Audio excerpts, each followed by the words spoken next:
The clock on the dashboard read 3:47 p.m. when Officer Grayson spotted Jalen King walking alone. Just another black teenager in a white neighborhood, suspicious by default in the officer's eyes. The resulting stop was textbook harassment, but Grayson's mocking laughter when Jalen mentioned his father's Special Forces career would prove to be his first and most catastrophic mistake. What the suspended ex-military washout couldn't recognize was the disciplined dignity in the boy's eyes, a mirror image of the man who had taught him to face injustice with quiet strength. 3 days later, when security cameras captured black SUVs circling the neighborhood, and Grayson began digging into classified files that returned only redacted warnings, the real game was already in motion. Isaiah King was coming home, and Oak Ridge Heights would never be the same. Just before we get back to it, I'd love to know where you're watching from today. And if you're enjoying these stories, make sure you're subscribed because tomorrow's special episode is one you definitely don't want to miss. The afternoon sun beat down on Jalen King's shoulders as he walked the familiar route home from school. His headphones pumped music directly into his ears, creating a bubble that separated him from the world around him. At 16, Jalen had mastered the art of moving through his neighborhood like a shadow, present but unseen. Or at least, that's what he preferred. But in Oak Ridge Heights, a predominantly white suburban neighborhood where the King family had lived for the past decade, being unseen wasn't always possible. Especially not for Jalen.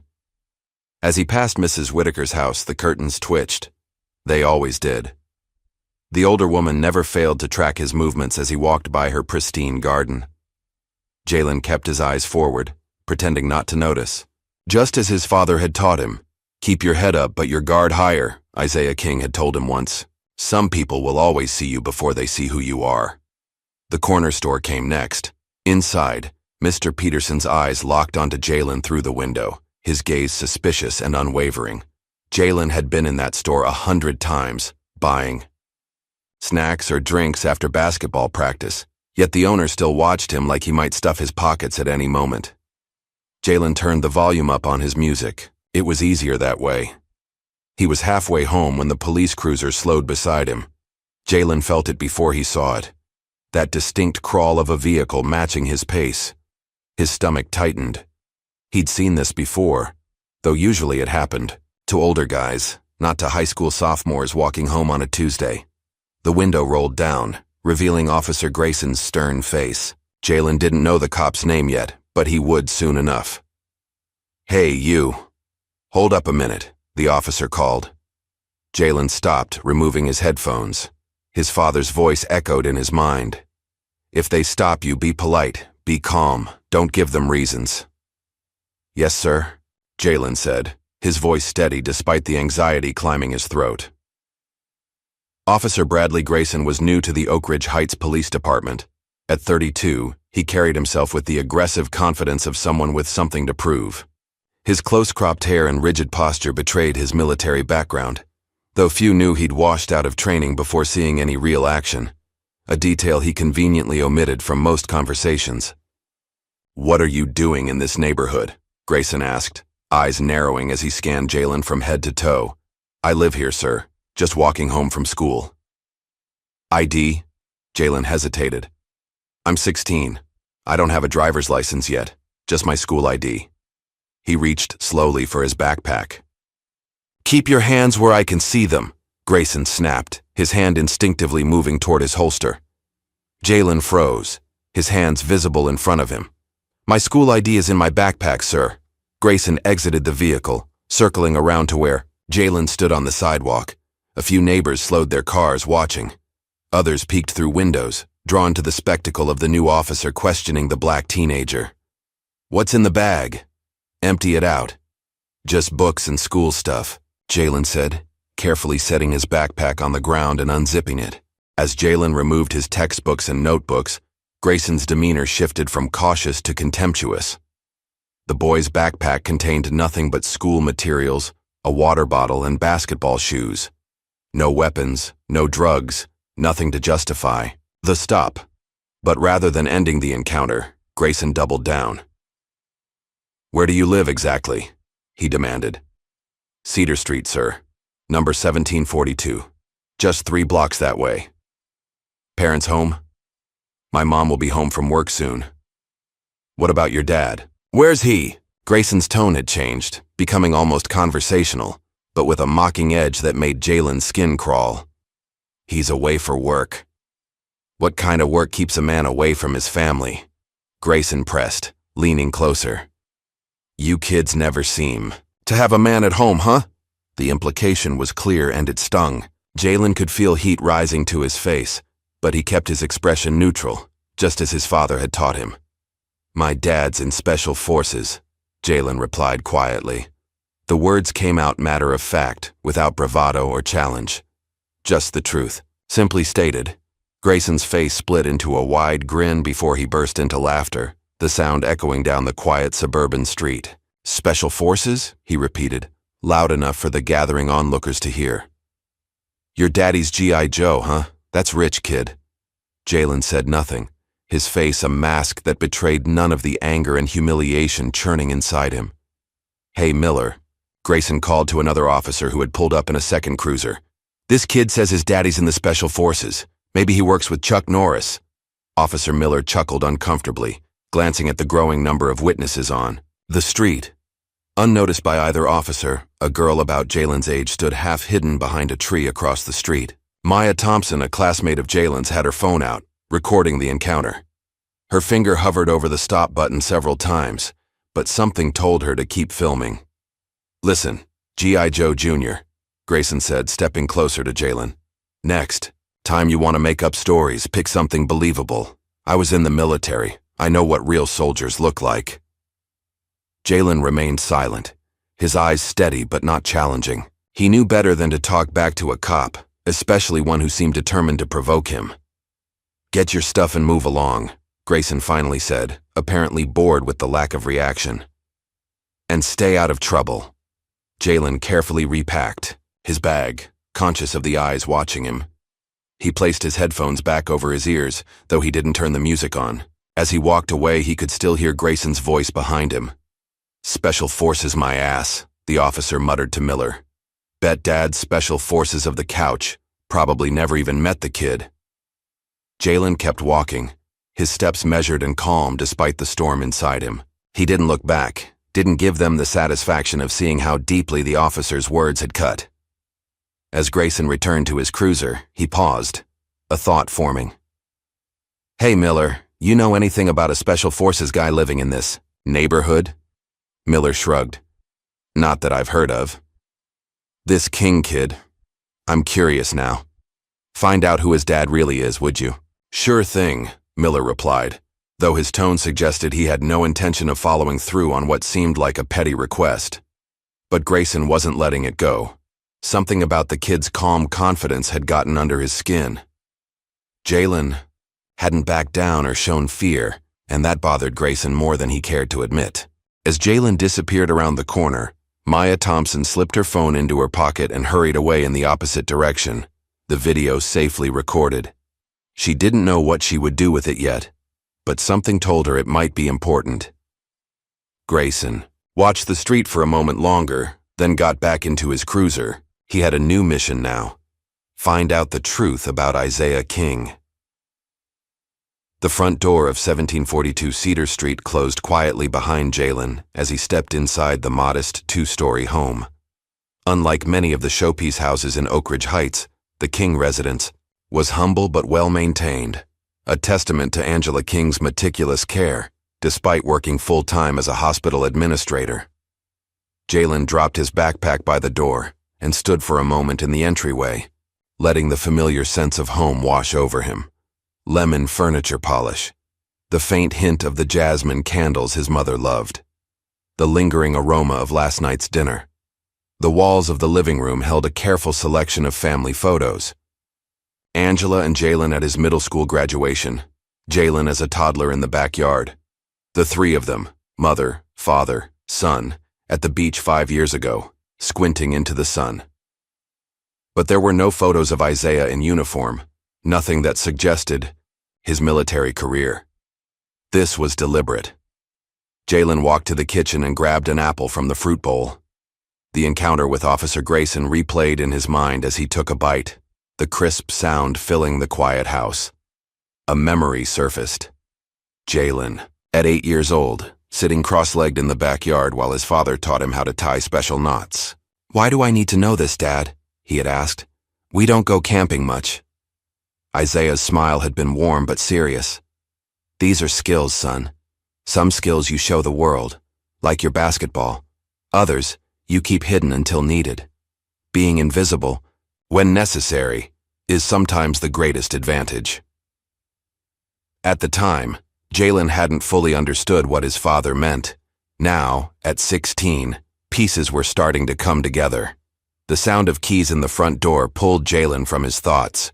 Angela King entered, her nurse's scrubs replaced by the business attire she wore as a hospital administrator. Despite the long day, her posture remained straight, her movements precise. "Hey, baby," she greeted him, setting down her purse. "How was school?" "Fine," Jalen replied automatically. Angela gave him a look that said she didn't believe him but wouldn't press. Not yet. She had a sixth sense when it came to her son. "Homework?" "Just some calculus and a history paper." She nodded, then paused, studying his face. Something happened today. It wasn't a question. Jalen considered brushing it off but knew it was pointless. His mother always saw through him. "Got stopped by a cop on the way home." Angela stiffened, her casual demeanor instantly replaced with alert concern. "What happened? What did he want?" "Nothing. Just the usual. Asked what I was doing here, checked my backpack. Did he give a reason for stopping you?" "No." Angela's jaw tightened. "Did you get his name or badge number?" "Grayson, I think." "He's new." She nodded, filing the information away. "What else? I know there's more." Jalen hesitated. "He asked about Dad." The change in Angela was subtle but immediate. A slight narrowing of her eyes, a barely perceptible straightening of her already perfect posture. "What did you tell him?" "Just that he's in special forces. Nothing else." Angela was quiet for a long moment. "Jalen, we've talked about this. You know not to—" "I know, Mom," he interrupted. But he was saying stuff about how kids like me never have dads at home. I didn't give details. I couldn't let him think Dad abandoned us." Angela's expression softened. She crossed the kitchen and pulled her son into a hug, something she knew he was increasingly reluctant to accept as he grew older. But tonight, he didn't pull away. "Listen to me," she said, her voice low and serious. "Your father's work is not something we discuss with strangers, especially not with police. It's not just about privacy. It's about safety. Our safety, your father's safety." "I know," Jalen said. "I'm sorry. It's okay. Just be careful. This Officer Grayson, if he asks again, just say your dad works in government consulting, nothing more." Jalen nodded, though he wondered why the mundane cover story was necessary if his father's work was legitimate. Later that night, as Jalen worked on his history paper, his phone buzzed with a text from Maya Thompson. They weren't close friends, more like acquaintances who shared a few classes, but her message was direct. "Need to talk to you tomorrow about what happened after school." Jalen stared at the message, wondering how Maya knew about his encounter with Grayson. He typed back a simple "okay" and set his phone aside, unease settling over him like a fog. The next morning at school, Maya found him before first period, pulling him aside near the band room where few students gathered. "I saw what happened yesterday," she said without preamble. "With that cop." Jalen's expression remained neutral. So it was messed up. The way he talked to you." She hesitated, then added, "I recorded some of it." Jalen's eyes widened slightly, the only indication of his surprise. "Why would you do that?" "Because it wasn't right," Maya said, pushing her glasses up her nose. "My dad's a civil rights attorney. He says always document." Jalen nodded slowly, processing this information. "What are you going to do with it?" "Nothing, unless you want me to." "But, was it true? About your dad?" The question hung between them. Jalen considered brushing it off, denying it, or changing the subject. Instead, he simply said, Yes. Maya studied his face for a moment, then nodded. Cool. Just wanted to know. The conversation ended as the warning bell rang, but as Jalen headed to first period, he felt Maya's question lingering. Was it true about his dad? Yes, but even Jalen didn't know the full extent of what that meant. Word spread fast at Oak Ridge High. By lunchtime, somehow, people knew about Jalen's confrontation with Officer Grayson. As he sat alone at his usual table, Tyler Wilson and his friends approached. "Hey, King," Tyler called, loud enough for nearby tables to hear. "Heard you told Grayson your dad's like Rambo or something." Jalen kept eating his sandwich, not looking up. "My dad says your dad works at Burger Force, not Special Forces," Tyler continued, encouraged by his friend's snickering. "Your dad talks about my family at dinner?" "Weird," Jalen replied coolly, still not looking up. Tyler's face reddened. "Whatever, man. Everyone knows you're lying. Your dad probably ran off years ago." Jalen finally looked up, his dark eyes meeting. "Tyler's." He said nothing, but something in his steady gaze made Tyler shift uncomfortably. "Come on, guys," Tyler muttered, retreating with his friends to their regular table. Maya slid into the seat across from Jalen a moment later. "Ignore them," she said. "Tyler's dad is that real estate agent who got caught posting racist stuff online last year." Jalen's mouth twitched in what might have been a smile. "You know a lot about everyone's parents," Maya shrugged. "My mom works at the courthouse. I hear things." They ate in companionable silence for a while before Maya spoke again. "So Special Forces. That's intense." "I don't want to talk about it," Jalen said quietly. Maya nodded. "Fair enough. But if that cop keeps bothering you, tell me. Like I said, my dad's an attorney." Meanwhile, across town, Officer Grayson was beginning his shift with a new mission. He'd spent the previous evening searching social media for information about the King family, but found little. Angela King had a basic Facebook profile with minimal posts and no photos of her husband.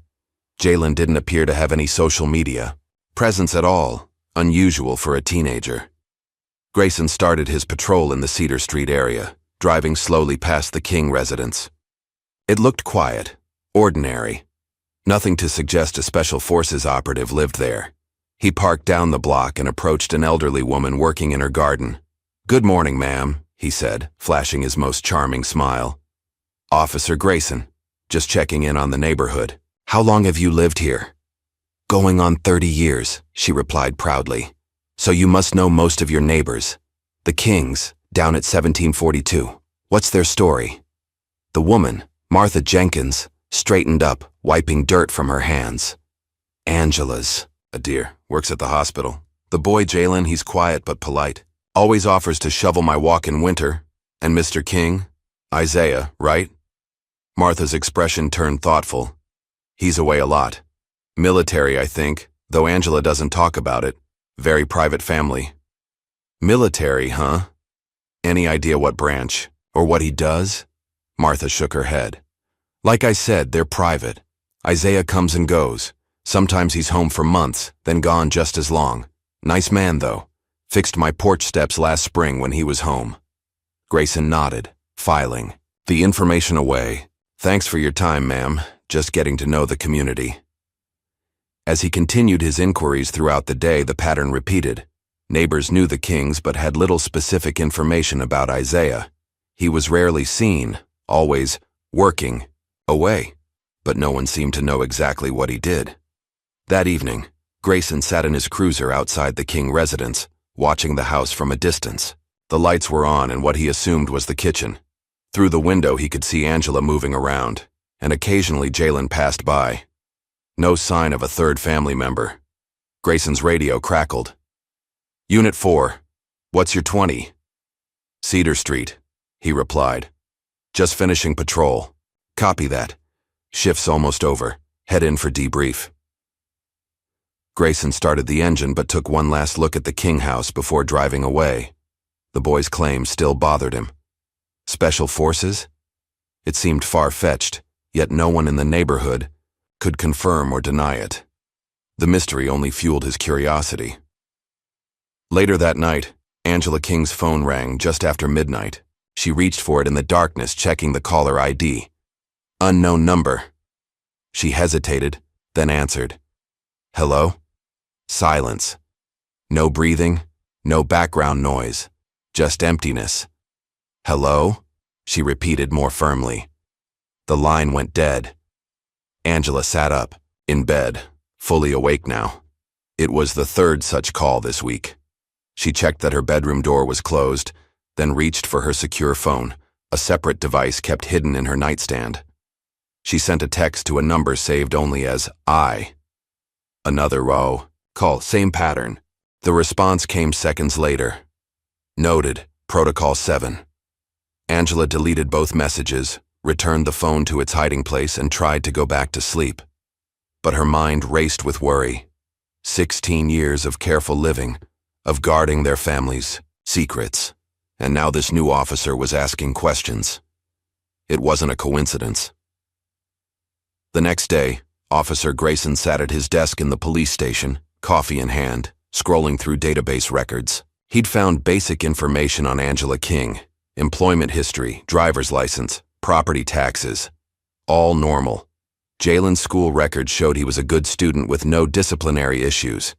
But Isaiah King was proving more elusive. Grayson had basic confirmation that Isaiah existed.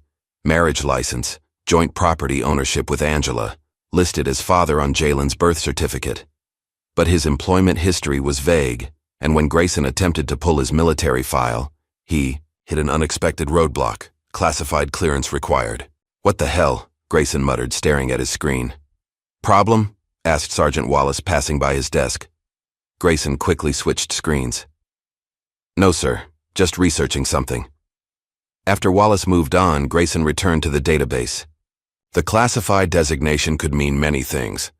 Isaiah could be a military contractor, intelligence analyst, or any number of roles that required security clearance. But it didn't necessarily confirm special forces.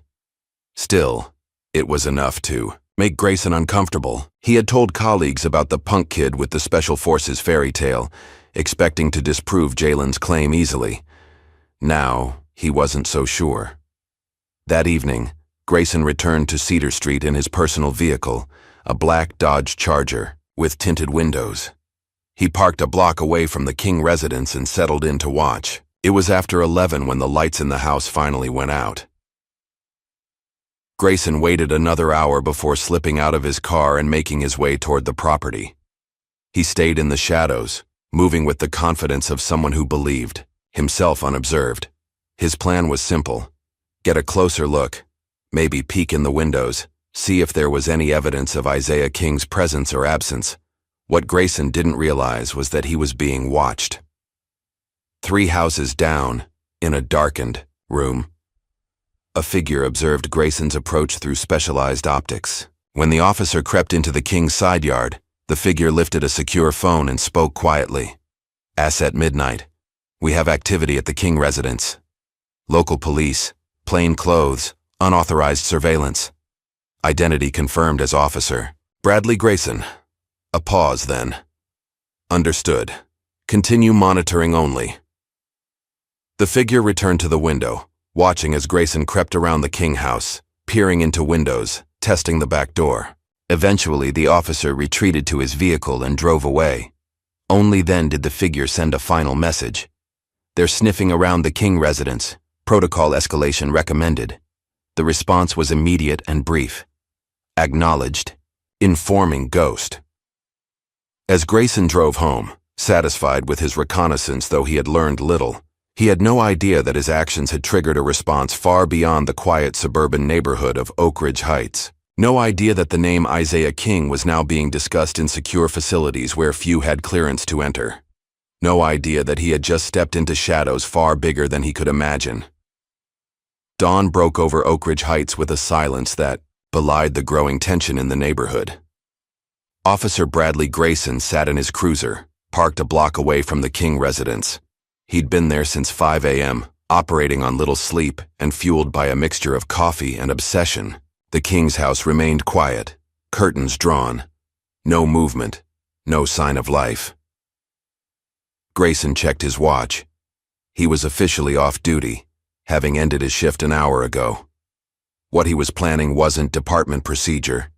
It crossed lines, but he couldn't let go of the nagging feeling that Jalen King's claim about his father was more than just a teenager's defense mechanism. He waited until Angela's car pulled out of the driveway. She wore scrubs today, an early hospital shift. 20 minutes later, Jalen emerged, backpack slung over his shoulder, headphones in place. Grayson sank lower in his seat as the boy walked past, headed for school. The house was empty now. Perfect. Grayson circled around to the back of the property, keeping to neighbors' tree lines to avoid being seen. The King's backyard was modest but well-maintained. A small wooden shed stood near the back fence. Grayson tried the door. Locked. He glanced around quickly, then removed a small tool from his pocket. The lock was basic, and it took only seconds to manipulate it open. The door swung inward with a soft creak. Inside, the shed was orderly. Garden tools hung from hooks on one wall. A lawnmower sat in the corner. Shelves held various household supplies. Nothing suspicious, nothing unusual. Grayson felt a flicker of disappointment. Then his eyes caught something. Behind a stack of terracotta pots on the highest shelf, the corner of a box was visible. Standing on his tiptoes, Grayson carefully pulled it down. The metal box was old and dented, secured with a small padlock. Grayson examined it, weighing his options. Breaking a second lock would be harder to explain if caught. Instead, he took out his phone and photographed the box from several angles, then reached to return it to its hiding place. As he stretched upward, the box slipped slightly from his grasp, and the lid shifted.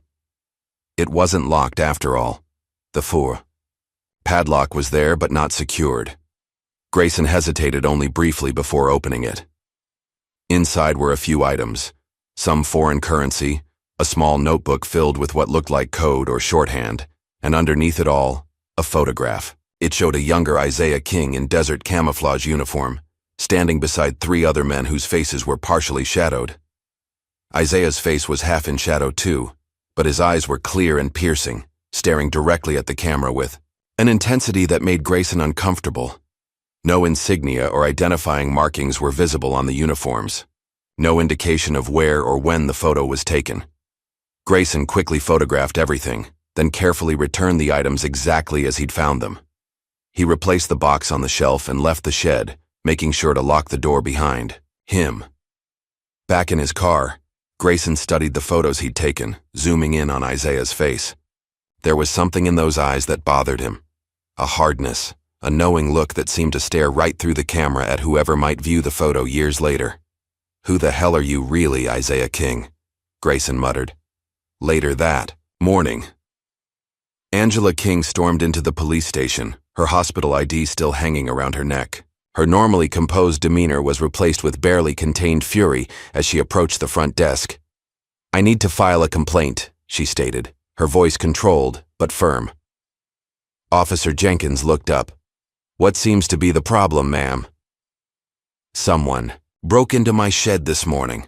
I have a security camera that captured it." She placed her phone on the counter, showing a clear image of Grayson picking the lock. "And that someone is one of your officers." Jenkins's eyes widened as he recognized Grayson on the screen. "Ma'am, I'll need to get the sergeant." "I know exactly who he is," Angela continued. "Officer Bradley Grayson, the same officer who has been harassing my son and asking invasive questions about my family around the neighborhood." Sergeant Wallace emerged from his office, drawn by the commotion. "What's going on here?" Angela repeated her complaint, showing him the security footage. Wallace's expression darkened.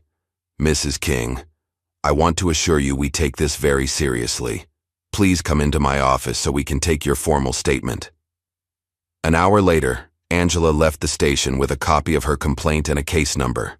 Sergeant Wallace promised a full investigation, but she hadn't missed the way his demeanor changed when she mentioned Isaiah's name. Something in his eyes, recognition perhaps, or caution. That evening, as Angela recounted the events to Jalen, her phone buzzed with a text. She checked it, then frowned. "What is it?" Jalen asked. "Nothing," she said, a bit too quickly. Just work. But it wasn't work. The message read simply, "Complaint filed has been flagged. Stand by." No signature, no explanation needed. Angela deleted it immediately. Meanwhile, across town, Maya Thompson sat at her computer, fingers flying over the keyboard. What had started as curiosity about Jalen's dad had turned into a deep dive into military forums and declassified mission reports. Maya had always been good with computers, better than most adults realized.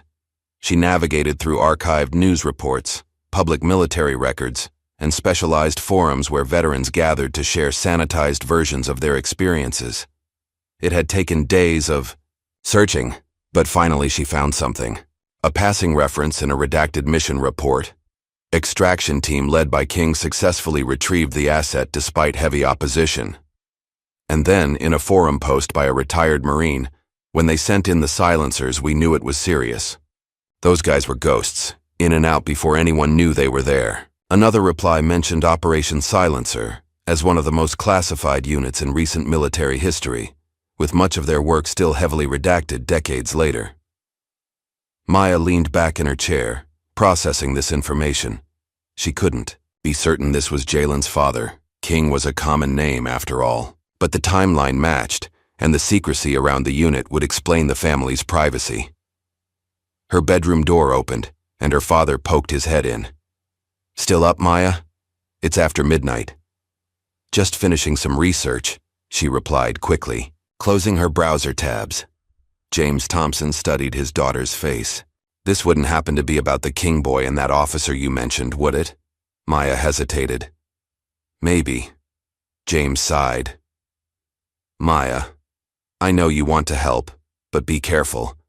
If what you suspect about the father is true, these aren't waters you want to go wading into without a life vest."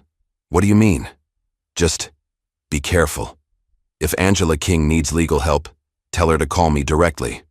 But otherwise, keep your distance from this situation." After her father left, Maya reopened her browser. There was one more reference she'd found. A heavily redacted mission report with a signature line that was partially visible. "Ah King, Operation Silencer, Unit 8. It wasn't conclusive proof, but it was enough to make her believe Jalen had been telling the truth. The following days brought a strange calm to Oak Ridge Heights. Grayson had been temporarily reassigned to desk duty pending the investigation into Angela's complaint. Jalen walked to and from school without incident, but there were subtle changes in the neighborhood. Black SUVs with tinted windows were spotted circling the area at night. Neighbors noticed unmarked vehicles parked at odd hours. Whispers started spreading. Something was happening in the quiet suburb one evening. As Jalen stopped at Thompson's Corner Market for a Gatorade after basketball practice, he found himself face to face with Grayson. The officer was in civilian clothes, buying cigarettes at the counter. Their eyes met in the store mirror. Grayson turned slowly, a smile spreading across his face that didn't reach his eyes. "Well, if it isn't G.I. Joe's boy," he said, loud enough for the other customers to hear. "Still telling fairy tales, soldier boy?" Jalen said nothing, simply held Grayson's gaze as he placed his drink on the counter and pulled out his wallet. Grayson stepped closer. "You know what's funny? I did some digging on your dad. Interesting stuff." Jalen kept his expression neutral, but his heart rate accelerated. He paid for his drink and turned to leave. "I'm not done talking to you," Grayson said, his voice hardening. "But I'm done listening," Jalen replied quietly, echoing his father's calm stare, eyes that gave nothing away while seeing everything. Something in that look unnerved Grayson. It was too familiar, too reminiscent of the photograph he'd found. The same steady confidence, the same unspoken strength. "You think you're tough because Daddy taught you some tricks?" Grayson stepped even closer, invading Jalen's personal space. "Let me tell you something, kid. Your dad's not who you think he is. Men like that, they're not heroes. They're just good at killing." Jalen didn't flinch, didn't step back. "Are we done here, sir? I need to get home." The lack of reaction only frustrated Grayson more. He wanted to provoke the boy, to see him lose control. But Jalen remained composed. his dignity intact despite the public humiliation. The store owner, Mr. Thompson, cleared his throat loudly. "Everything okay over there?" "Fine," Grayson muttered, finally stepping back. "Just catching up with a local troublemaker." Jalen walked out of the store, feeling Grayson's eyes boring into his back. Once outside, he took a deep breath, steadying himself. His father's words echoed in his mind. "Control the things you can control. Your reactions are yours alone." The next day, Jalen was playing basketball with friends at the public court when police cruisers pulled up, lights flashing. Officer Grayson emerged from the first vehicle, followed by 2 other officers. "Jalen King," Grayson called out, striding onto the court. "You need to come with us." The game stopped. Everyone turned to stare. "What for?" Jalen asked, the basketball still in his hands. "There was a disturbance reported. Witnesses say you were involved." "What disturbance?" "I've been here for the past hour." Grayson approached, handcuffs already out. "Don't make this harder than it needs to be." Jalen's friends protested. "He didn't do anything. We've all been right here." But Grayson wasn't interested in their testimonies. This was personal now, a power play meant to put Jalen in his place. To prove that Grayson was in control, "Turn around, hands behind your back," Grayson ordered. Jalen complied, knowing resistance would only escalate the situation. As the cold metal closed around his wrists, he remembered his father's words once more. "In a room full of wolves, become the quiet storm." Maya watched from across the street, recording everything on her phone. This time, she was live streaming it to her private social media account, where her father could see it. James Thompson was already calling colleagues before the police cruiser carrying Jalen left the scene. At the station, Jalen sat alone in a holding room. Not technically an interrogation room. He hadn't been charged with anything specific yet, but the message was clear. Grayson wanted him to sweat. Angela arrived at the station in a tornado of controlled fury. "Where is my son?" she demanded at the front desk. "Jalen King. An officer brought him in from the basketball court about an hour ago." The desk sergeant checked his computer. "He's being held pending investigation of a disturbance." "What disturbance?" "My son was playing basketball with friends. I have multiple witnesses. Ma'am, you'll need to speak with the arresting officer." "Then get him. Now. And I want to see my son immediately." "That's not possible right now. Officer Grayson is processing." "Officer Grayson?" Angela's voice sharpened. "The same officer who is currently under investigation for breaking into my property? The one who's been harassing my son? He's in charge of this case?" The sergeant looked uncomfortable. "Ma'am, I understand your concern." "No, you don't. Get your supervisor. Now. Or the next call I make will be to my lawyer, followed by every news outlet in the state." While Angela fought to see her son, Grayson entered, the holding room where Jalen waited. "Comfortable?" Grayson asked, a smirk playing at his lips. Jalen said nothing. "You know, I could charge you with assault. Got a witness who says you shoved someone at that court. Your word against his." Still, Jalen remained silent. "Not so tough without Daddy around to protect you, huh?" Grayson leaned closer. "Where is he anyway? On some secret mission? Or maybe he just doesn't care enough to show up?" Jalen looked directly into Grayson's eyes. "Are you charging me with something, sir? Or is this just more harassment?" Grayson's phone rang before he could respond. He checked it, frowned, and stepped out of the room. In the hallway, Sergeant Wallace waited with a grave expression. "What the hell are you doing, Grayson? This kid's mother is raising hell in the lobby, threatening lawyers and media. And she's right. You're under investigation for the shed incident. You shouldn't be anywhere near this case." "The kid was involved in a disturbance. I was responding to a call." "What call?" "There's nothing in dispatch about any disturbance at the basketball court," Grayson faltered. "I received information from a confidential source." "Bullshit," Wallace snapped. "This ends now. The kid goes home with his mother, and you're suspended, effective immediately. Turn in your badge and gun." "You can't do that. This isn't about the kid. There's something going on with the father. Something big." I'm telling you, Isaiah King isn't who he claims to be. Wallace's expression changed subtly. All the more reason to back off, Grayson. Trust me on this. You're in waters too deep for swimming. As they argued, a strange quiet fell over the station. The usual chatter of radios and phones seemed to dim. Officers at their desks straightened almost imperceptibly. Eyes shifted toward the entrance. Through the front doors walked a man of average height with a military straight posture. Dressed in jeans, boots, and a simple gray t-shirt, there was nothing particularly remarkable about his appearance. But something in the way he moved, deliberate, aware, controlled, commanded attention. Isaiah King had arrived. Isaiah King moved through the police station with the quiet confidence of someone completely at home in hostile territory. He didn't rush, didn't raise his voice, didn't make unnecessary movements. His eyes, the same piercing gaze that had unsettled Grayson in the photograph, scanned the room, missing nothing. Angela saw him first, relief washing over her face. Their eyes met briefly before Isaiah approached the front desk. "I'm here for my son, Jalen King," he stated, his voice deep and calm. The desk sergeant stared for a moment before finding his voice. "Sir, I'll need to see some ID." Isaiah reached slowly into his back pocket and produced his wallet. From it, he extracted not a standard driver's license, but a military ID with distinctive red markings along the border. The sergeant's eyes widened as he examined it. "One moment, sir," he said, suddenly respectful. "I'll get the sergeant." Wallace emerged from the hallway, still mid-argument with Grayson, when he spotted Isaiah.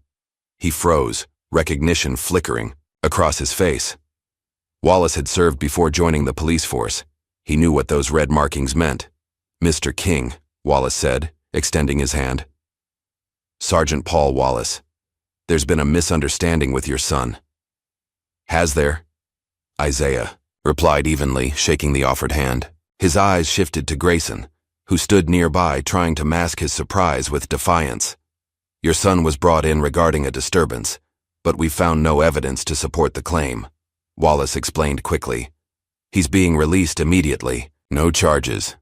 "I'd like to see him now," Isaiah said. "It wasn't a request." "Of course, this way." As they moved toward the holding area, Grayson stepped forward. "Wait just a minute, we're still processing." Wallace cut him off. "Stand down, Grayson. You're suspended, remember?" Isaiah paused, turning to face Grayson. Fully for the first time. The officer felt a chill as those eyes assessed him, cataloging strengths, weaknesses, threat level. "Officer Grayson," Isaiah said, his tone conversational. "I understand you've been asking questions about me." Grayson swallowed hard but maintained his bravado. "Just doing my job, keeping the community safe." "By breaking into my property, by harassing my son?" Interesting interpretation of police work. Before Grayson could respond, Isaiah pulled a folded document from his pocket and handed it to Wallace.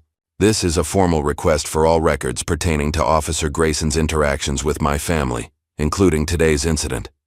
It's been filed through proper channels, but I wanted to deliver a courtesy copy in person." Wallace scanned the ASCII document, noting official seals and signatures that went well beyond the local police department's authority. His face paled slightly.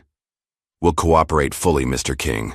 Isaiah nodded once, then continued toward the holding room, leaving Grayson seething in confused anger. This wasn't the confrontation he had expected. No threats, no raised voices, just the quiet deployment of authority that Grayson couldn't begin to understand. Jalen looked up as the door opened, expecting to see Grayson again. Instead, his father stood in the doorway.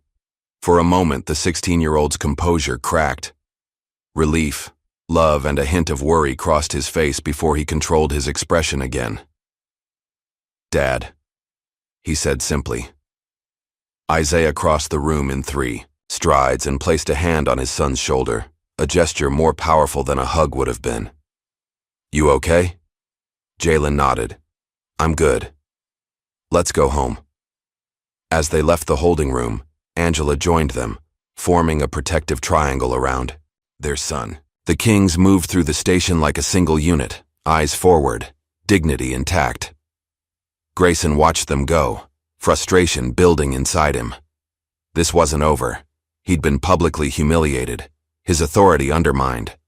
Something about Isaiah King set off every alarm bell in Grayson's head. The man was dangerous.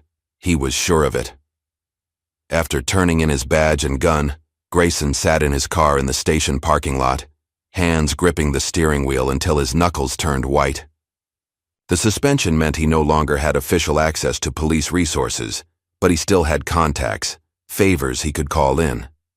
That evening, while the King family gathered at their kitchen table for the first meal together in months, Grayson was hunched over his home computer, fingers flying over the keyboard. He had a friend in military records, someone who owed him. It took several calls and the promise of future favors. But finally, he got what he wanted. Access to a restricted database. Isaiah King's name brought up a file, most of it blacked out. But there was enough. His service record showed deployments to locations Grayson had never heard of, during time frames that didn't match known operations. And there it was, blinking at the top of the screen. Active classified operative. Not retired. Active. Grayson sat back, running his hands through his hair. What the hell had he stumbled into? And more importantly, what was an active classified operative doing living in a suburban neighborhood in Oak Ridge Heights? At the King residence, after Jalen had gone to bed, Isaiah and Angela sat in the living room, voices low. "How bad is it?" Angela asked. "Manageable," Isaiah replied. "For now. But this Grayson, he's unpredictable, dangerous in his ignorance. He broke into our shed. Found your box." Isaiah nodded. "I know. It was a test. The lock was deliberately left open. Nothing in there gives away anything important. And the photo? Just enough to make him curious without revealing anything specific." Angela shook her head, a small smile playing at her lips despite the situation. "You were testing him even then. I needed to know what kind of man we're dealing with. Now I do. And the worst kind. One with a wounded ego and something to prove." Isaiah's expression hardened slightly. "He'll keep coming. He's already accessed restricted databases." Angela's eyes widened. "How do you know?" "Because I was notified. The moment he did. That's protocol. What happens now?" Isaiah was quiet for a moment. "Now we wait. See what he does next. The team is in place. He's being watched." "And Jalen? He was arrested today, Isaiah, in front of his friends, because of this man's vendetta." "I know. And Officer Grayson will learn that was a mistake." Isaiah's voice remained calm, but there was something in his tone that would have made Grayson's blood run cold. "You've stepped into shadows bigger than you know." Meanwhile, as Grayson finally left his house late that night, headed to a bar to drown his frustration and plot his next move, he didn't notice the car parked 2 blocks away, didn't see the high-powered optics tracking his movement, didn't hear the soft voice speaking into a secure communication device. Through the scope, crosshairs centered briefly on Grayson's chest before moving away. "He's poked the wrong ghost," the observer murmured, lowering the device. "And he doesn't even know it yet." The nondescript truck rolled slowly along the outskirts of Oak Ridge Heights, headlights off, moving with deliberate purpose through the darkness. It was just past midnight when Isaiah King parked at the edge of town, beneath the shadow of an old oak tree. He sat motionless for several minutes, eyes scanning the surrounding area, checking and rechecking for anomalies or signs of surveillance. This was protocol, ingrained after years of operations in places where a single mistake meant death. Though he was home now, in quiet suburban America, those instincts remained razor-sharp. Especially tonight. Isaiah had arrived earlier than planned. The incident with Jalen's arrest had accelerated his timeline, forcing him to cut short his mission overseas. Few people understood what Isaiah actually did for a living. Even fewer knew the importance of the work he'd just left unfinished to protect his family. After confirming the area was secure, Isaiah emerged from the truck. He wore simple clothes, jeans, a dark jacket, boots, nothing that would draw attention. His movements were fluid and silent as he made his way through a series of backyards and side streets, avoiding main roads and security cameras.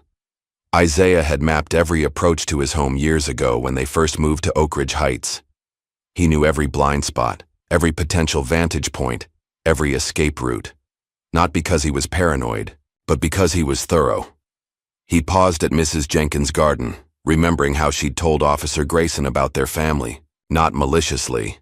The elderly woman had always been kind to them, but people rarely understood the danger of casual conversation. The King house was dark, except for a small light in the kitchen. Isaiah approached from the rear, entering through a side door with a key few knew existed. He moved through the house silently, knowing exactly which floorboards would creak and avoiding them instinctively.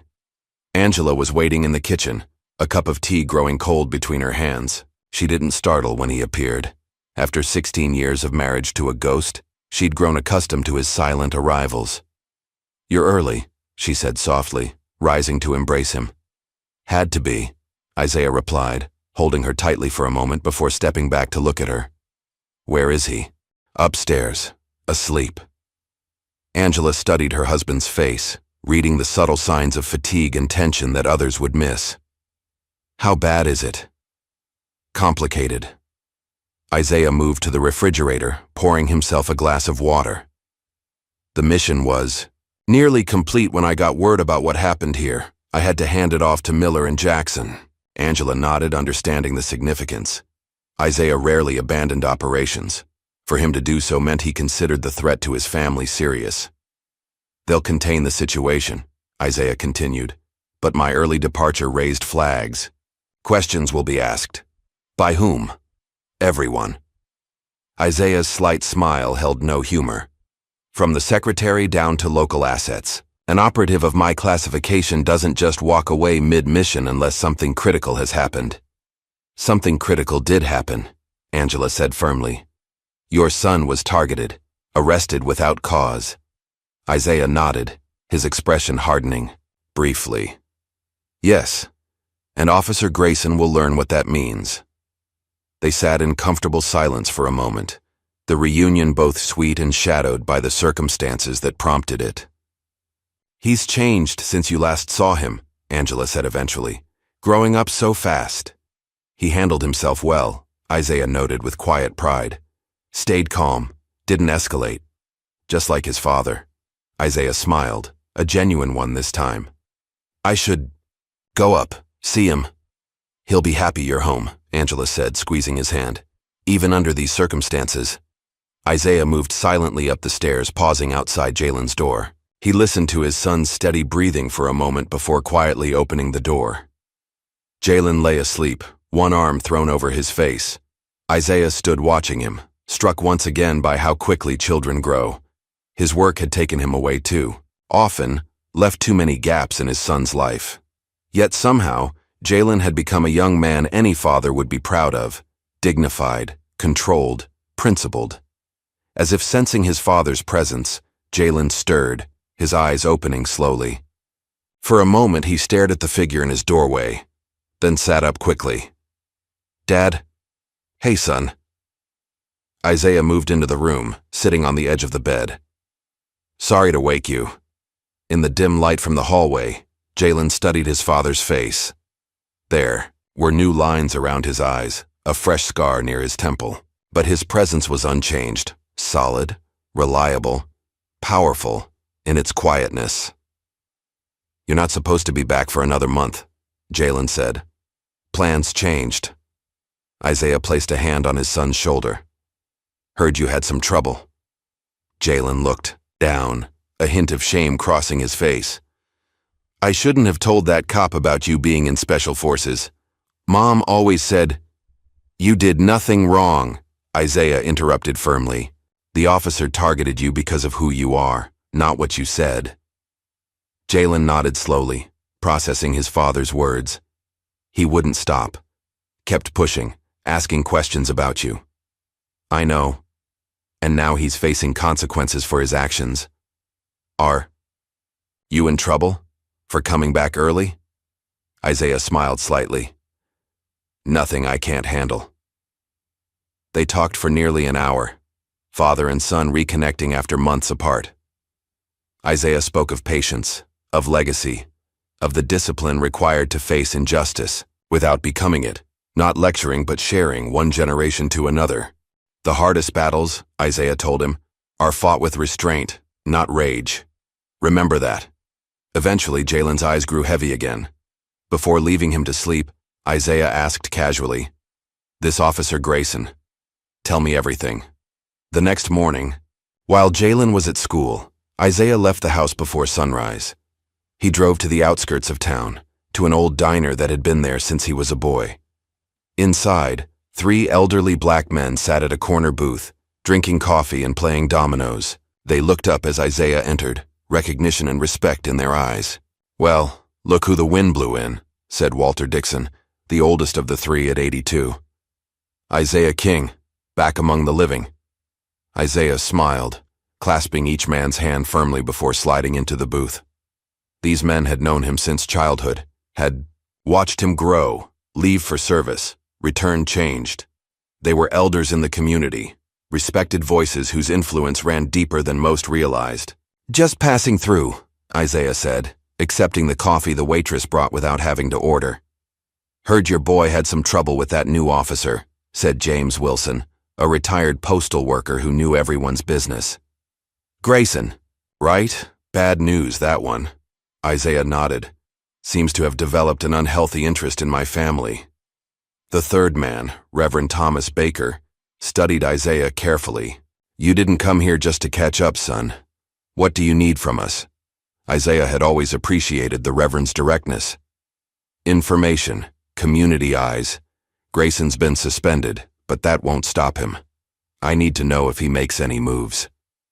The 3 men exchanged glances, a silent communication forged through decades of friendship. "Consider it done," Walter said finally. "We'll put the word out, quiet-like." "Thank you." Isaiah sipped his coffee. "And the rest of the town?" "What's the temperature?" "Mixed," Reverend Baker replied honestly. "Some folks were upset about how your boy was treated. Others," he shrugged. "Some things don't change," Isaiah observed. "Some do," James countered. "When you left here 20 years ago, a black family couldn't even live in Oak Ridge Heights. Now your son walks those streets. Not always easy, but possible." Isaiah nodded, acknowledging the truth in James's words. "Progress comes slow, but it comes," Reverend Baker agreed. "Now tell us about this Special Forces business. Always knew you were doing something serious, but you never did share details." Isaiah smiled. "And I still won't. But I promise, when this is over, we'll have a proper talk." As Isaiah left the diner, he felt a familiar comfort in reconnecting with the men who had helped shape him.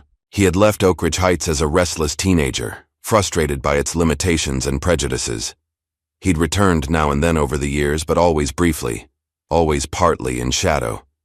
Few knew he'd been quietly watching over his hometown all long. Meanwhile, Officer Bradley Grayson sat in his apartment, surrounded by printouts, notes, and empty coffee cups. His suspension had only fueled his obsession.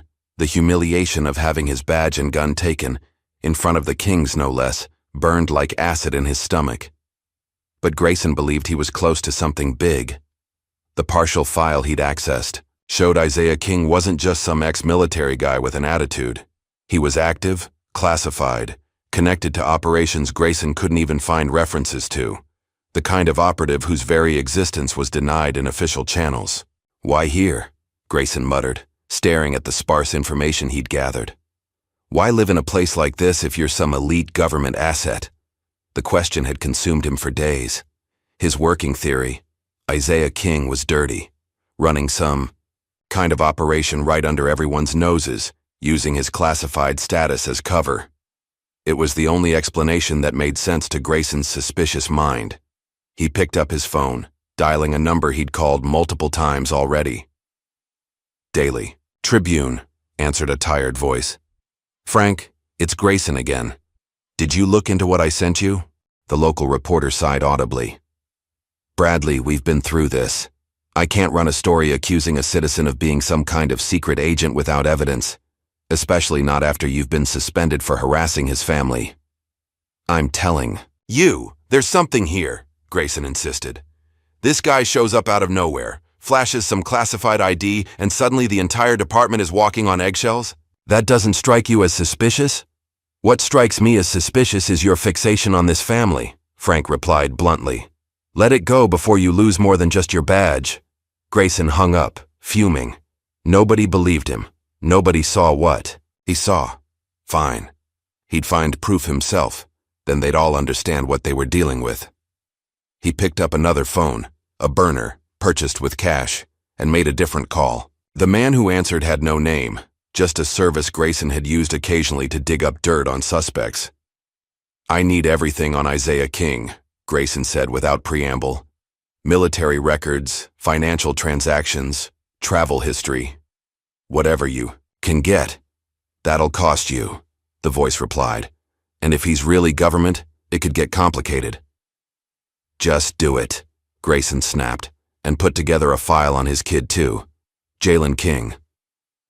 After hanging up, Grayson formed a new plan. He would gather enough evidence to expose Isaiah King publicly, force the truth into the open, and what better way to do that than through the man's son? Special Forces dad? Grayson muttered, a bitter smile forming. Total fraud. And I'm going to prove it. While Grayson plotted, Maya Thompson was working on her own investigation. The video of Jalen's arrest had sparked outrage among their classmates. Maya had edited it carefully, adding context about the previous harassment, and posted it to her social media accounts. The response was immediate and widespread. Local community forums exploded with debate. Some defended the police, others expressed outrage at the clear targeting of a black teenager. And then, strangely, military forums began to light up with cryptic comments. One caught Maya's attention. Isaiah King? If it's who I think it is, that officer has no idea what he stepped into. The comment came from a verified account belonging to a retired Army colonel with connections to special operations. Maya screenshotted it before it was deleted hours later. As the online storm brewed, Isaiah visited the police station, calmly identifying himself at the front desk. Not to make threats or demands, but simply to introduce himself properly to the department leadership. Chief Williams welcomed him nervously in his office. Mr. King, I want to assure you that Officer Grayson's actions do not reflect our department's policies or values. I understand, Isaiah replied, his tone neutral. Individual. Officers make individual choices. It's how those choices are addressed that defines an organization. The chief nodded, uncomfortable under Isaiah's steady gaze. The investigation into the shed incident is ongoing, and Officer Grayson remains suspended pending its completion. And my son's unlawful arrest? Chief Williams shifted in his seat. We're reviewing the circumstances. There appears to have been a misunderstanding. A misunderstanding, Isaiah repeated, the words flat. Is that what you call racial profiling and false arrest in Oak Ridge Heights? The chief had no good answer.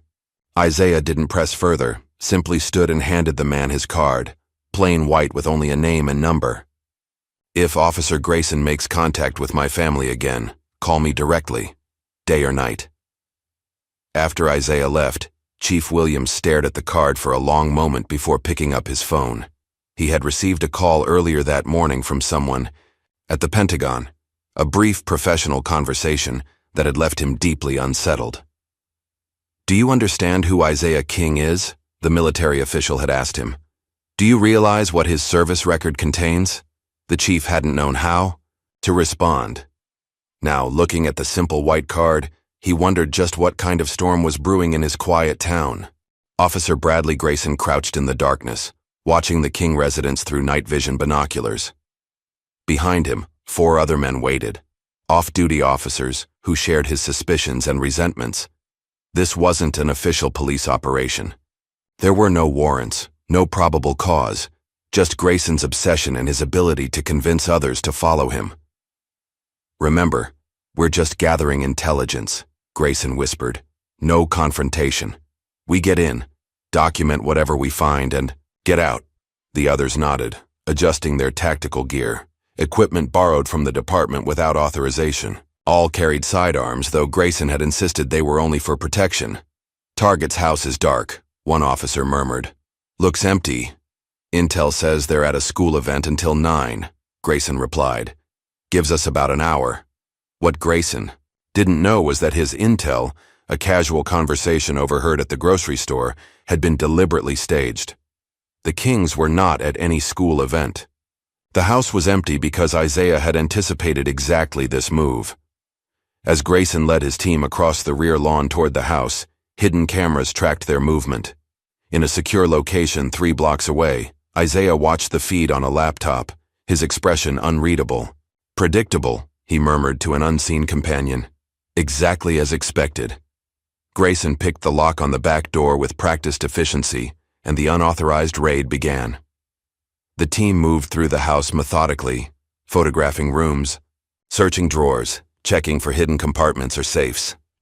There's nothing here, one officer said after 20 minutes of searching. Just normal family stuff. This is a waste of time, Bradley. Keep looking, Grayson insisted. Check under furniture behind picture frames. He's hiding something.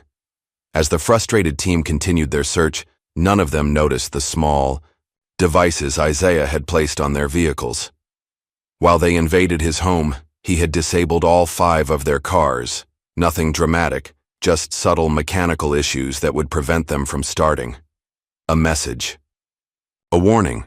When they finally left the house finding nothing incriminating despite their thorough search, the reality of their situation sank in quickly. My car won't start, the first officer reported, panic edging into his voice. One by one, each discovered the same problem. Grayson kicked his tire in frustration, the magnitude of their miscalculation becoming clear. They were stranded in tactical gear after illegally entering a home. He knew, Grayson realized, cold dread washing over him. Somehow he knew we were coming. As they debated their options, Isaiah made a single phone call from his secure location. Not to the police. That would have been the expected move. Instead, he contacted an old military friend who now worked at the Pentagon. It's King, he said simply. I need to call in that favor. The next morning, as Grayson and his accomplices dealt with the fallout of their failed raid, written reprimands, extended suspensions, possible criminal charges, Chief Williams received another call from Washington. This time, the message was crystal clear. The situation in Oak Ridge Heights had drawn attention at the highest levels. Your problem is about to get very public, the military contact warned. I suggest you get ahead of it before it buries your career.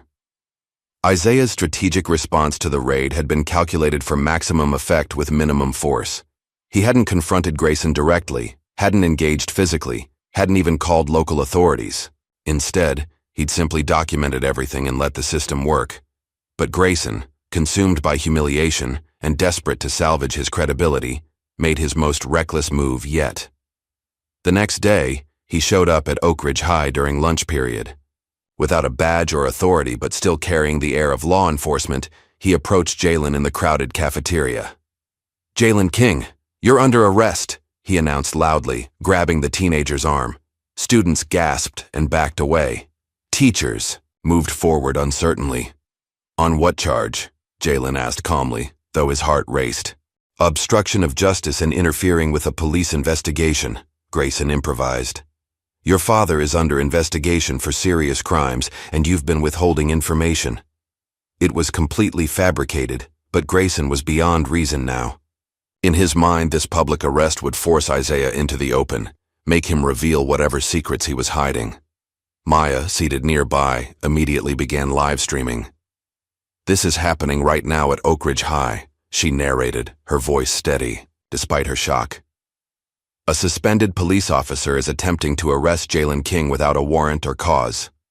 The video spread instantly, jumping from her social accounts to local news sites within minutes. As Grayson marched Jalen out of the school in handcuffs, a crowd of outraged students and confused teachers followed. The principal tried to intervene. Officer Grayson, you have no authority here. Release that student immediately. Stay out of this, Grayson snapped. This is police business. You're not active police, the principal countered. I'm calling the department right now. But Grayson was already pushing Jalen into his personal vehicle. In his deluded state, he believed he was finally taking control of the situation, forcing a confrontation that would reveal the truth. Within an hour, the Oak Ridge Heights police station was surrounded by protesters, students, parents, community members outraged by the video Maya had shared. Inside, Isaiah King walked through, the front doors alone, his demeanor calm but his purpose unmistakable. Chief Williams met him in the lobby, deeply uncomfortable. "Mr. King, I want to assure you this was not an authorized action. Grayson is acting completely outside our authority." "Where is my son?" Isaiah asked, his voice quiet, but carrying an edge that made everyone in the room straighten. "In the interview room with Grayson. We've sent officers to remove him and release Jalen, but..." Isaiah didn't wait for the chief to finish. He walked directly toward the interview rooms, his movement purposeful and unhurried. No one attempted to stop him. When he entered the room where Grayson was attempting to interrogate Jalen, the suspended officer looked up in surprise that quickly turned to defiance. "Perfect timing," Grayson said, a desperate smile stretching across his face. "Now we can get to the truth. What are you really doing in Oak Ridge Heights, King? Running ops? Using your family as cover?" Isaiah didn't respond to Grayson at all. Instead, he looked at his son. "You okay?" Jalen nodded, his composure intact despite the circumstances.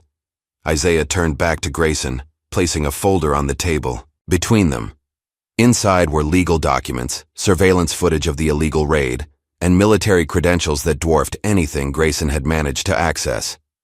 "Officer Grayson," Isaiah said calmly, "you are currently holding a minor against his will, having abducted him from school property while impersonating a police officer. These are federal crimes." Grayson's confidence wavered.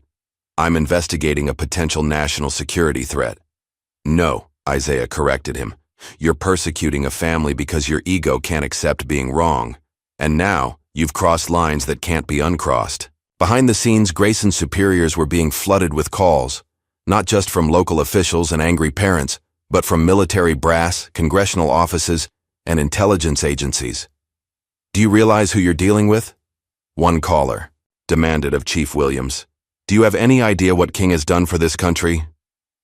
As two uniformed officers entered to remove Grayson, he made one last desperate accusation.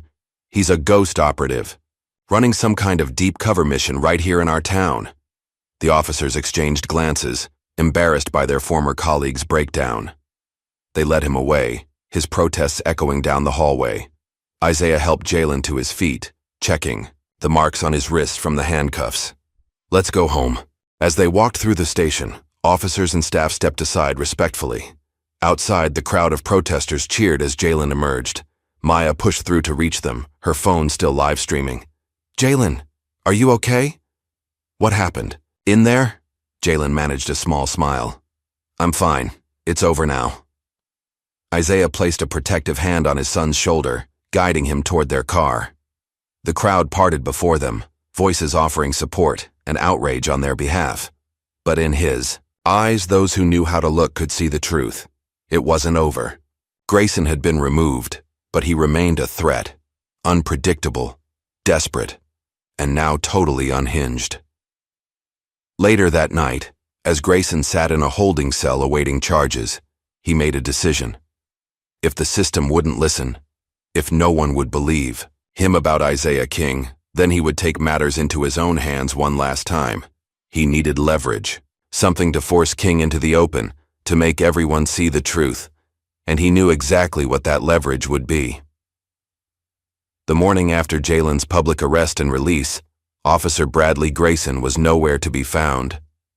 His apartment sat empty, his phone went straight to voicemail, and the ankle monitor he'd been fitted with as a condition of his release had been cut off and left on his kitchen counter.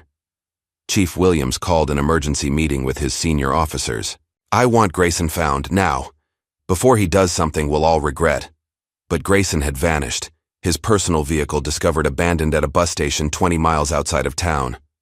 The man had gone completely off-grid, drawing on skills, from his brief military training to evade detection. At the King residence, Isaiah received the news with a calm that unsettled the officer who delivered it. "You don't seem concerned," the officer observed. "Concerned isn't the right word," Isaiah replied. Prepared is more accurate. After the officer left, Angela turned to her husband. You know he's coming for us. Isaiah nodded. For Jalen specifically. Grayson needs leverage. We should leave town, Angela suggested, fear evident in her voice for the first time since the ordeal began. Just until they find him. Running isn't an option, Isaiah said. This ends here, one way or another. They decided Jalen would stay home from school, a precaution that turned out to be prescient. Just before noon, as Jalen sat at the kitchen table working on homework, a text message arrived from Maya's phone. Need to talk. Emergency. Meet at Crawford Park Trail. Don't tell parents. Jalen stared at the message, instinct telling him something was off. Maya wouldn't ask him to meet alone, not after everything that had happened, and she definitely wouldn't tell him to keep it from his parents. He showed the message to his father. Isaiah studied it briefly. Good instinct not to respond. It's not from Maya. A call to Maya's actual number confirmed their suspicion. She was in class, her phone in her backpack. Someone had created a fake number with her name. Grayson, Isaiah concluded, already moving to secure the house. He's making his move. Within minutes, Isaiah had activated security protocols that few civilian homes would possess. Reinforced locks engaged automatically, windows secured with invisible shatterproof film, security cameras activated around the perimeter. Stay inside. With Mom, Isaiah instructed Jalen. I need to move freely. What are you going to do? Jalen asked, watching his father check a small device that resembled a specialized phone. End this. Isaiah's voice held no anger, no excitement, just calm, certainty. But even Isaiah's careful planning couldn't anticipate every possibility. As Angela moved to the living room to close the curtains, the distinctive crack of breaking glass filled the house, followed immediately by the hiss of gas. Smoke grenades, Isaiah shouted. Out the back now! The Kings moved quickly toward the rear exit, but as Jalen reached the kitchen, a figure in a black tactical mask crashed through the side door, grabbing him in a chokehold. Don't move! Grayson shouted, his voice muffled behind his mask but unmistakable. He pressed a gun against Jalen's temple. Back up! All of you! Isaiah froze, assessing the situation with remarkable clarity despite the chaos. Angela stood beside him, her eyes locked on her son. Officer Grayson, Isaiah said evenly, you're making a mistake that can't be undone. Shut up, Grayson barked, tightening his grip on Jalen. You've been playing games long enough. Time for the truth. The smoke was thickening, making it difficult to see clearly. Grayson began backing toward the door, dragging Jalen with him. I'm taking your son somewhere to have a real conversation, Grayson announced. No interference, no special forces backup, no Pentagon calls, just us. And then everyone will know who you really are. Isaiah took a single step forward. Bradley, listen to me carefully. There are lines you don't cross even in war. This is one of them. Stay back, Grayson warned, his hand shaking slightly as he pressed the gun harder against Jalen's head. Isaiah stopped, his hands visible. Take me instead, I'm the one you want. No, Grayson laughed bitterly. You're too dangerous. The boy comes with me. You'll get instructions soon. With that, he dragged Jalen outside to a waiting car. As they sped away, Isaiah moved with startling efficiency, first ensuring Angela was safe, then activating a device on his wrist. Blackbird compromised, he spoke into it. Priority Alpha, tracking active. Angela clutched his arm. What did you do? Tell me you can find him. Isaiah's expression was grim but focused. Jalen's watch. It has a tracker. Military grade. Undetectable. The Buck teams you mentioned before, already mobilizing, Isaiah assured her. But I'm not waiting for them. Miles away, in an abandoned warehouse on the outskirts of town, Grayson forced Jalen into a metal chair, securing his hands with zip ties. The teenager remained calm despite his racing heart, his father's teachings echoing in his mind. When in danger, observe everything. Knowledge is survival. Grayson paced before him, gun still in hand, clearly unraveling. He'd removed his mask, revealing wild eyes and 3 days' growth of beard. "Your dad's some kind of operative, isn't he?" Grayson demanded. "Running missions right here in America, against Americans." Jalen said nothing, studying the warehouse instead. 2 exits, high windows, concrete floor, a camera set up on a tripod. Grayson planned to record whatever happened next. "The silent treatment won't help you," Grayson warned, leaning close. "I know enough already. Those classified files, the Pentagon calls, the surveillance equipment in your house, normal families don't live like that." Still, Jalen remained silent, his eyes steadily meeting Grayson's. The resemblance to Isaiah's unwavering gaze only infuriated the ex-officer more.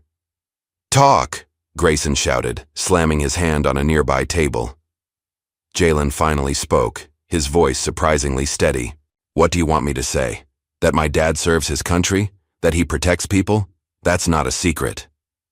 "Protects people?" Grayson scoffed. "Men like your father don't protect. They eliminate threats. They operate in the shadows. They kill." "Is that what this is about?" Jalen asked quietly. "You're scared of my dad?" The question struck a nerve. Grayson's hand tightened on his gun. "I'm not scared. I'm exposing the truth. People deserve to know when dangerous operatives are living among them." "The only dangerous person here is you," Jalen replied, his courage building. "You broke into our home, you arrested me illegally. Now you've kidnapped me at gunpoint. Who's the threat, Officer Grayson?" Before Grayson could respond, his phone buzzed. The text message contained only an address, this warehouse's address, followed by 3 words. "I'm coming in." Grayson's face paled. He rushed to the windows, scanning the area outside. Nothing. No movement, no vehicles, no sign of approach. But Isaiah King was coming. Somehow he'd found them already. "He's bluffing," Grayson muttered, though his shaking hands betrayed his fear. "There's no way he found us this fast." Jalen allowed himself a small smile. "You really don't know who my dad is, do you?" Meanwhile, Isaiah moved through the industrial district like a ghost, analyzing the warehouse from all angles before approaching. No backup, no tactical team. This was personal now, a father protecting his son, a line cross that demanded response. Inside, Grayson grew increasingly agitated, checking windows, barricading doors, preparing for a siege that could come from any direction. His original plan, to force Isaiah into revealing his true nature on camera, was unraveling as fear replaced anger. "Your dad thinks he's so special," Grayson hissed at Jalen. "Special forces, classified missions. But he's just a man. He bleeds like anyone else." "You're right," came Isaiah's voice, seemingly from everywhere and nowhere at once. The warehouses. Poor acoustics made it impossible to pinpoint. "I'm just a man. A father. And you have my son." Grayson spun wildly, gun extended, searching for the source. "Show yourself." "Let Jalen go, Bradley," Isaiah continued, his voice calm despite the tension. "Walk away. There's still a way out of this where nobody gets hurt." "Liar," Grayson shouted. "You've been waiting for this, a chance to eliminate me. That's what men like you do, isn't it? Silence threats?" There was a moment of complete stillness before a figure stepped from the shadows near the back of the warehouse. Isaiah King walked slowly into the open, hands empty and visible at his sides. No weapon, no tactical gear, just a man in jeans and a gray t-shirt. "If I wanted to eliminate you, Bradley," Isaiah said softly, "we wouldn't be having this conversation." Grayson trained his gun directly at Isaiah's chest. "Stay where you are. One more step and I'll shoot." Isaiah stopped, his eyes briefly meeting. Jalen's conveying reassurance before returning to Grayson. "You won't shoot. You're a police officer, not a murderer. Not yet, anyway." "You don't know what I am." Grayson's voice cracked with emotion. "Nobody does. Everyone looks at me like I'm crazy, but I know the truth. Men like you, operating on American soil, using your families as cover. Is that what you think I am?" Isaiah asked. "Some kind of domestic operative? I've seen your files, the classified missions, the Pentagon connections." Isaiah took another careful step forward. "Yes, I serve my country, in places most Americans never see, against threats they never know exist, but never against my own people. Never here. Stop moving, Grayson screamed, his finger tightening on the trigger. Or what? You'll shoot an unarmed man in front of his son? Is that who Bradley Grayson is? Isaiah continued his slow approach. You wanted the truth. Here it is. I protect people. From warlords, terrorists, those who prey on the innocent, that's all. No shadow government, no domestic operations. Just a soldier doing his duty. Fight me, Grayson demanded, desperation. Replacing reason. Fight like a man. Show everyone what you really are. In a sudden move, Grayson lunged forward, swinging his gun toward Jalen. But before he could take aim, Isaiah moved with breathtaking speed and precision. His hand struck Grayson's wrist at a precise pressure point, causing instant numbing. Just a gun clattered to the floor. Grayson swung wildly with his other hand, but Isaiah deflected each blow with minimal movement, using his opponent's momentum against him. It wasn't a fight. It was a demonstration of absolute control. Each of Grayson's increasingly frantic attacks was countered with calm efficiency. Finally, with a series of lightning-fast strikes to key pressure points, Isaiah disabled Grayson completely.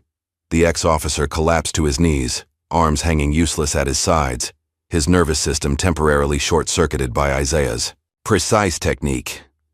That's who I am, Isaiah said quietly, looking down at the defeated man. Someone trained to end conflicts with minimal force, to protect, not destroy. As he freed Jalen from the zip ties, the warehouse doors burst open. SWAT teams swarmed in, weapons raised, followed by Chief Williams and several federal agents in suits. Isaiah had called them before approaching, ensuring proper authorities would witness the resolution. Isaiah King, one of the federal agents, called. Pentagon sent us. You good? Isaiah nodded, one arm around his son's shoulders. We're good. Officer Grayson needs medical attention. Non-lethal takedown, but he'll need monitoring. As Grayson was secured and led away, screaming about conspiracies and cover-ups, news vans began arriving outside. The story had broken wide open. Cameras captured the moment Isaiah and Jalen emerged from the warehouse, walking tall despite the ordeal, and in that moment, the full truth about Isaiah King, decorated veteran, classified operative, and above, all a father, began to emerge into the light. 3 weeks after what local media dubbed the warehouse standoff, Oak Ridge Heights Town Hall was filled beyond capacity. Residents from all walks of life packed into the meeting room, spilling out into the hallways. At the front, Mayor Patricia Davis struggled to maintain order as voices competed to be heard. The past weeks had brought dramatic changes to the quiet suburb. Grayson faced multiple federal charges, from kidnapping to civil rights violations. The police department was under investigation. And Isaiah King, the man whose very existence had once been classified, had become the center of a community-wide conversation about race, justice, and protection. Please, everyone, Mayor Davis called over the din. Our guest speaker has arrived. The crowd quieted as Isaiah King walked to the podium.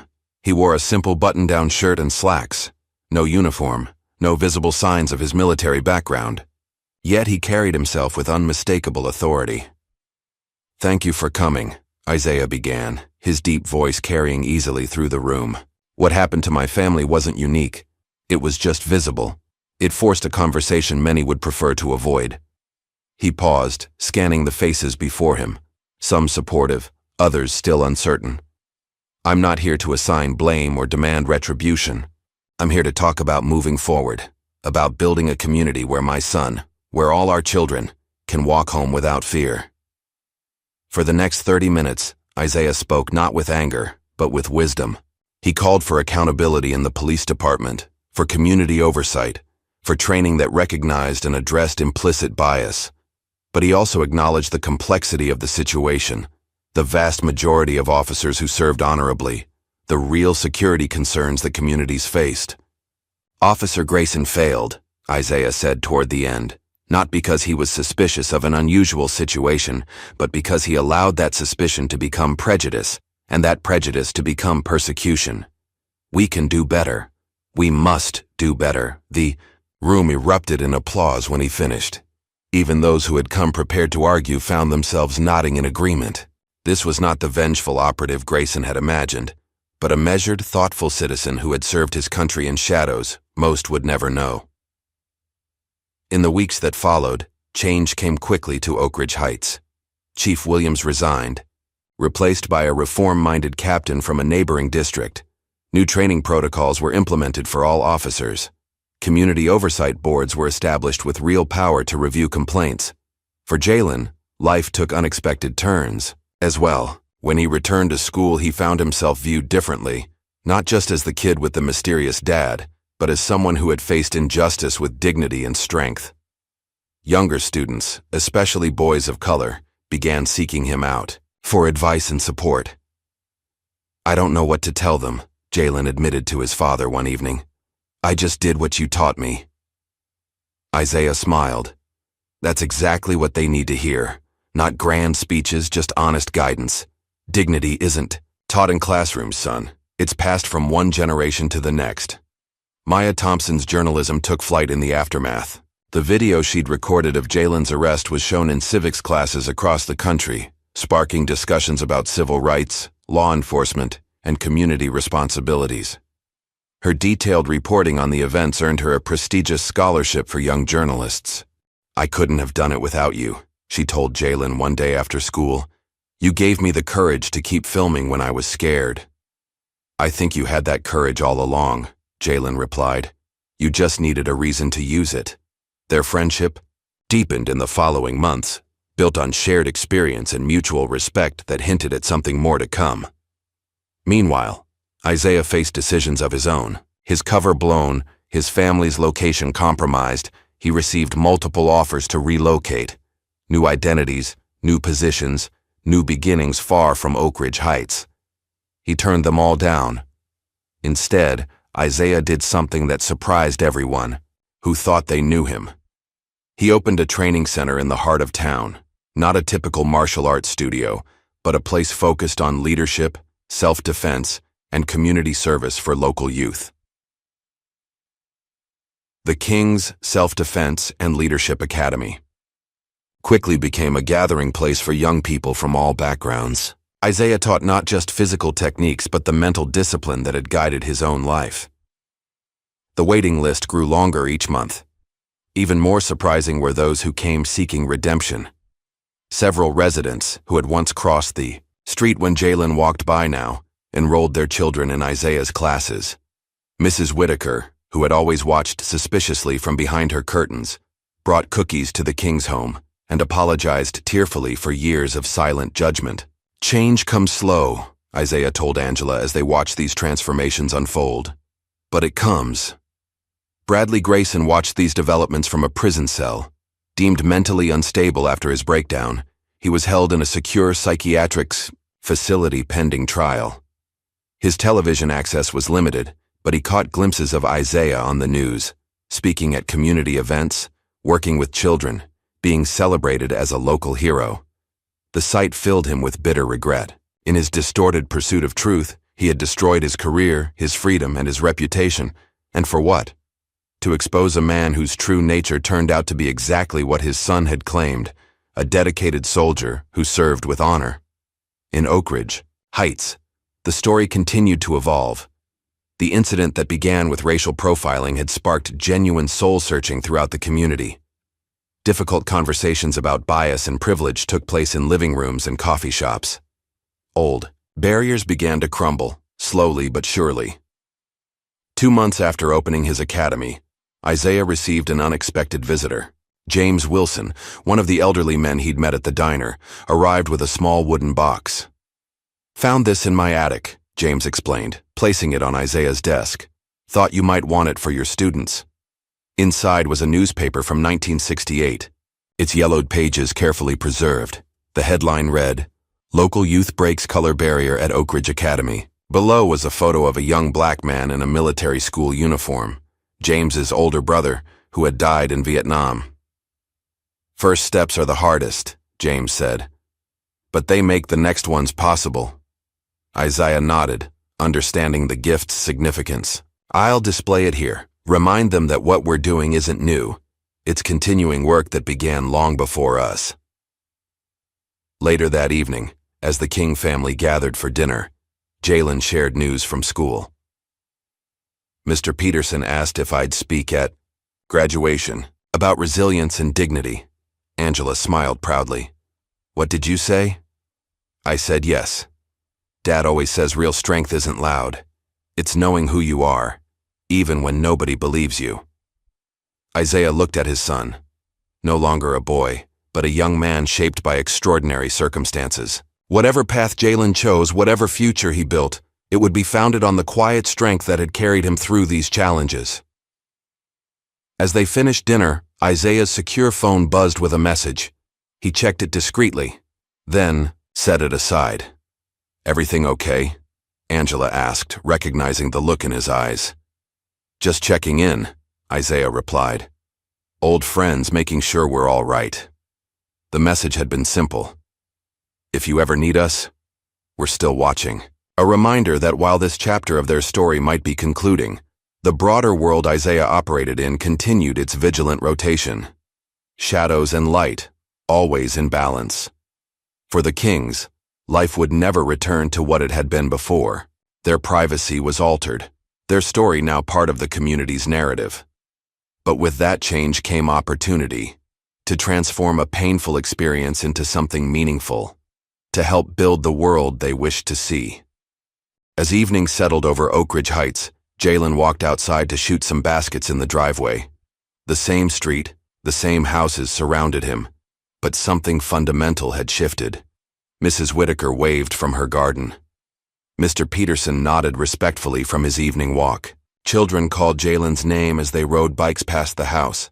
No sideways glances, no suspicious stares, no curtains twitching, just neighbors, seeing each other clearly for perhaps the first time.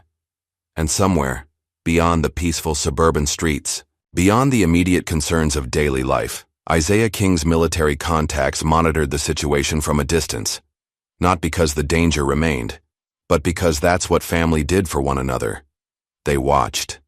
They waited. They stood ready, just a glimpse into a much larger world that most would never see or know existed. What would you risk to protect those you love from injustice? How far would you go when the system fails your family? Isaiah King showed us his answer. What's yours? Like and subscribe for more stories that explore the shadows where courage meets consequence.